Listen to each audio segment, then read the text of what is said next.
Everyone, welcome back to my channel. ಎಲ್ಲರೂ ಹೇಗಿದ್ದೀರಾ? ಎಲ್ಲರೂ ಚೆನ್ನಾಗಿದ್ದೀರಾ ಅಂತ ಅಂದ್ಕೊಳ್ತಾ ಇವತ್ತಿನ ಈ ವಿಡಿಯೋನ ಮಧ್ಯಾಹ್ನದಿಂದ ಶುರು ಮಾಡ್ತಾ ಇದ್ದೀನಿ. ಇವತ್ತು ಮಧ್ಯಾಹ್ನ ಊರಿಗೆ ಹೋಗ್ತಾ ಇದ್ದೀವಿ. ಯಾವ ಊರು ಅಂತಂದರೆ ನಾವು ಚಾಮರಾಜನಗರಕ್ಕೆ ಹೋಗ್ತಾ ಇರೋದು. ಅನ್ವಿಕ್ ಮತ್ತು ಗ್ರೀಷ್ಮ ಎಲ್ಲಿ ಹೋಗ್ತಾ ಇರೋದಪ್ಪ ನೀವು? ಅಜ್ಜಿ ಊರು ಅಂದರೆ ನಮ್ಮಮ್ಮನ ಮನೆಗೆ ಬಿಟ್ಟು ಅದಾದಮೇಲೆ ನಾವು ನಮ್ಮ ಅತ್ತೆ ಮನೆಗೆ ಹೋಗ್ತಾ ಇರೋದು.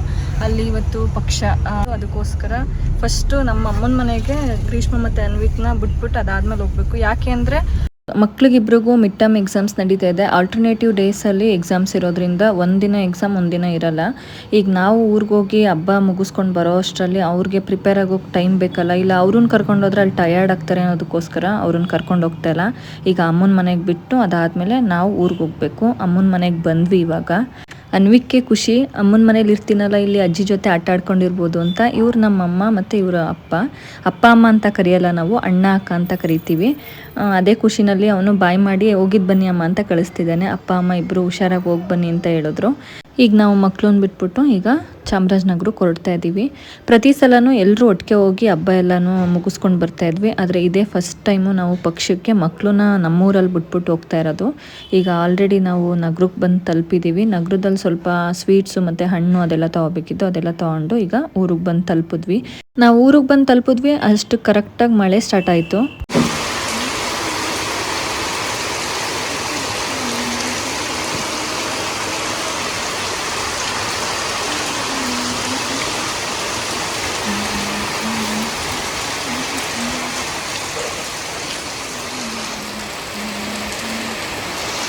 ಈಗ ವಡೆ ಬೇಯಿಸ್ತಾ ಇದ್ದೀವಿ.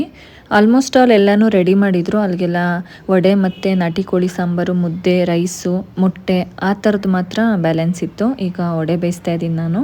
ಜೊತೆಗೆ ನಾನು ಬರೋ ಅಷ್ಟರಲ್ಲಿ ಗೀ ರೈಸ್ ಇದು, ಜೊತೆಗೆ ಪಾಯಸ, ಅದಾದಮೇಲೆ ಬ್ಲೆಡ್ ಫ್ರೈ, ಅದ್ರ ಜೊತೆಗೆ ಮಟನ್ ಸಾಂಬಾರು, ವೈಟ್ ರೈಸು. ಅಂದರೆ ವೈಟ್ ರೈಸು ಬಸ್ತ್ ಮಾಡ್ತೀನಿ ಅಂತಾರಲ್ಲ, ಅದೇ ರೀತಿಯೇ ಇತ್ತೀಚೆಗೆ ಮಾಡ್ತಾ ಇರೋದು ಊರಲ್ಲಿ, ತುಂಬ ದೊಡ್ಡ ಅಡುಗೆ ಇದ್ದಾಗ. ಮತ್ತು ಚಿಕನ್ ಗ್ರೇವಿ, ಅದ್ರ ಜೊತೆಗೆ ಇಲ್ಲಿ ನಾಟಿ ಕೋಳಿ ಸಾಂಬಾರು ರೆಡಿ ಆಗ್ತಿದೆ, ಜೊತೆಗೆ ಮೊಟ್ಟೆನೂ ಬೇಯಕ್ಕಿಟ್ಟಿದೆ. ಇದಿಷ್ಟು ಅಡುಗೆಗಳನ್ನೂ ರೆಡಿ ಮಾಡಿದ್ದಾಯಿತು. ಈಗ ಅಮ್ಮ ಪೂಜೆಗೆ ರೆಡಿ ಮಾಡ್ತಾ ಇದ್ದಾರೆ.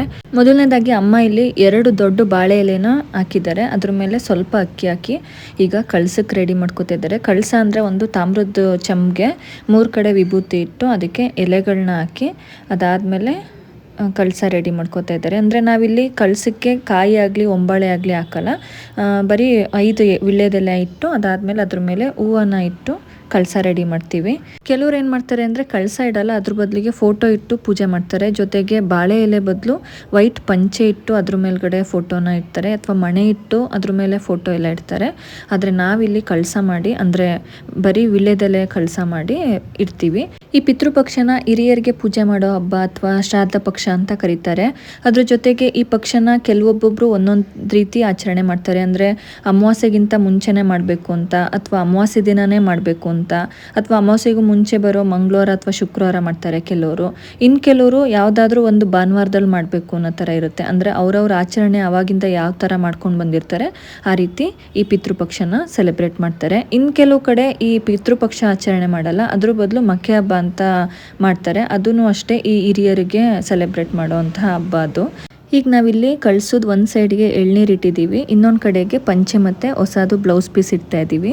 ಕೆಲವೊಬ್ರು ಏನು ಮಾಡ್ತಾರೆ, ಅವರು ಯೂಸ್ ಮಾಡಿರೋ ಅಂದರೆ ಪೂರ್ವಜರು ಯೂಸ್ ಮಾಡಿರೋ ಅಂತಹ ಬಟ್ಟೆ ಅಂದರೆ ಸೀರೆ, ಪಂಚೆ, ಶರ್ಟು ಅದಿದ್ರೆ ಅದನ್ನೇ ಇಡ್ತಾರೆ ಫೋಟೋ ಮುಂದೆ.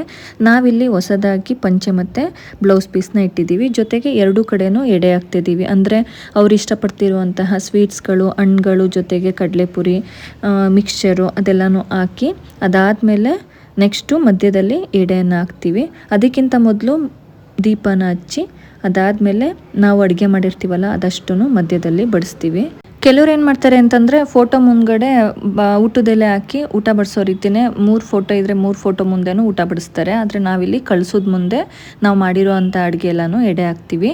ಅದ್ರ ಜೊತೆಗೆ ಟೀ, ಕಾಫಿ, ಪಾಯಸ, ನೀರು, ಈ ರೀತಿ ಅವ್ರು ಏನೇನು ಇಷ್ಟಪಡ್ತಿದ್ರು ಆ ವಸ್ತುಗಳನ್ನೆಲ್ಲನೂ ಇಟ್ಟು ಪೂಜೆನ ಸ್ಟಾರ್ಟ್ ಮಾಡ್ತೀವಿ. ಈಗ ಅಮ್ಮ ಪೂಜೆ ಮಾಡಿದ್ದಾಯಿತು, ಅದಾದಮೇಲೆ ನಾವೆಲ್ಲರೂ ಪೂಜೆ ಮಾಡ್ತಾ ಇದ್ದೀವಿ. ಊರಿಗೆ ನಾವು ಬಂದು ತಲುಪಿದಾಗ ಸ್ಟಾರ್ಟ್ ಆಗಿದ್ದ ಮಳೆ ಇನ್ನೂ ಸ್ಟಾಪೇ ಆಗಿಲ್ಲ. ಅಂದರೆ ಅವಾಗಿಂದನೂ ಒಂದು 5 ನಿಮಿಷ ಸ್ಟಾಪ್ ಆಗೋದು, ಮತ್ತೆ ಮಳೆ ಬರೋದು, ಅದೇ ರೀತಿ ಮಳೆ ಬರ್ತಾನೆ ಇದೆ. ಜೊತೆಗೆ ಕರೆಂಟ್ ಬೇರೆ ಇಲ್ಲ.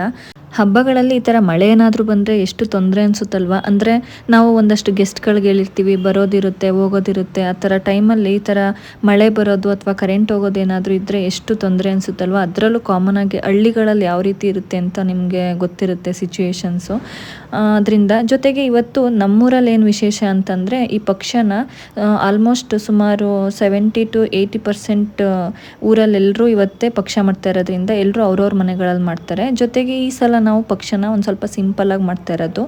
ಈಗ ಇತ್ತೀಚೆಗೆ ನಾವು ಕಂಡಾಯದ ಹಬ್ಬ ಮಾಡಿದ್ವಿ, ವರಮಹಾಲಕ್ಷ್ಮಿ ಹಬ್ಬ, ಗಣೇಶ ಹಬ್ಬ, ಸಾಲು ಹಬ್ಬಗಳು ಒಟ್ಟೊಟ್ಟಿಗೆ ಬಂದಿದ್ದರಿಂದ ಈ ಸಲ ಪಕ್ಷನ ಸಿಂಪಲಾಗಿ ಮಾಡೋಣ. ಮತ್ತು ಆಲ್ಮೋಸ್ಟ್ ಎಲ್ಲರೂ ಅವ್ರವ್ರ ಮನೆಗಳಲ್ಲೇ ಪಕ್ಷ ಸೆಲೆಬ್ರೇಟ್ ಮಾಡ್ತಿರೋದ್ರಿಂದ ಯಾರ ಮನೆಯಲ್ಲಿ ಮಾಡಲ್ಲ ಇವತ್ತು, ಅಂದರೆ ಬೇರೆ ದಿನ ಇಟ್ಕೊಂಡಿರ್ತಾರಲ್ಲ ಅವ್ರನ್ನ ಕರೆಯೋಣ ಅಂತ ಈ ಸಲ ಅವ್ರುಗಳನ್ನ ಕರೆದಿದ್ವಿ ಹಬ್ಬಕ್ಕೆ.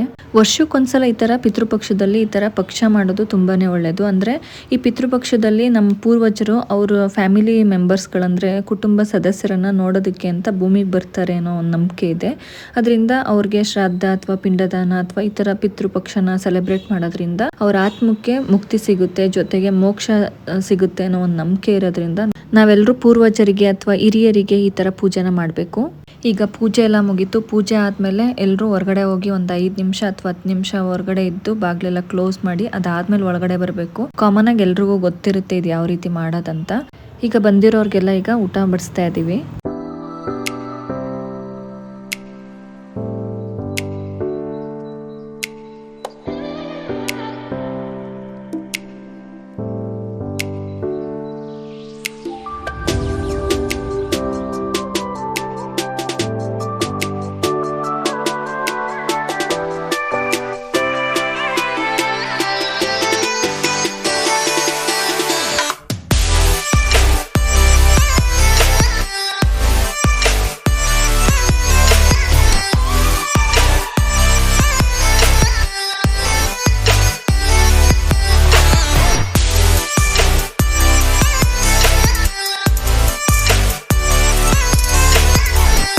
ಎಲ್ರಿಗೂ ಊಟ ಬಡಿಸಿದ್ದಾಯಿತು. ಈಗ ಫೈನಲ್ ಆಗಿ ಇವರುಗಳು ಊಟ ಮಾಡ್ತಾ ಇದ್ದಾರೆ. ಈಗ ಲಾಸ್ಟ್ ಫೈನಲ್ ನಾನು ಮತ್ತು ಶೋಭಾ ಆಂಟಿ ಊಟ ಮಾಡಬೇಕು. ಇವ್ರದ್ದಾದ್ಮೇಲೆ ನಾವು ಊಟಕ್ಕೆ ಕೂತ್ಕೋತಾ ಇದ್ದೀವಿ. ಇವನು ದೊರೆಯವ್ರ ಕಸಿನ್ ಮಗ ಧವನ್ ಕೃಷ್ಣ ಅಂತ. ಇವನು ಲಾಸ್ಟ್ ಎಂಡಿಂಗ್ ನಾನು ಮಾಡ್ತೀನಿ ಆಂಟಿ ಅಂತ ವಿಡಿಯೋ ಮಾಡ್ತಾ ಇದ್ದಾನೆ. ಇದಿಷ್ಟು ನಮ್ಮ ಮನೆಯಲ್ಲಿ ಯಾವ ರೀತಿ ಪಿತೃಪಕ್ಷನ ಆಚರಣೆ ಮಾಡ್ತೀವಿ ಮತ್ತು ಪೂಜೆಗೆ ಯಾವ ರೀತಿ ಎಡೆನೆಲ್ಲ ಜೋಡಿಸ್ತೀವಿ ಅನ್ನೋದ್ರ ಬಗ್ಗೆ ವಿಡಿಯೋ ಆಗಿತ್ತು ಅಂತ ಹೇಳ್ತಾ ಈ ವಿಡಿಯೋ ನಿಮ್ಮೆಲ್ಲರಿಗೂ ಇಷ್ಟ ಆಗಿರುತ್ತೆ ಅಂತ ಅಂದ್ಕೊಳ್ತೀನಿ. Thank you for watching.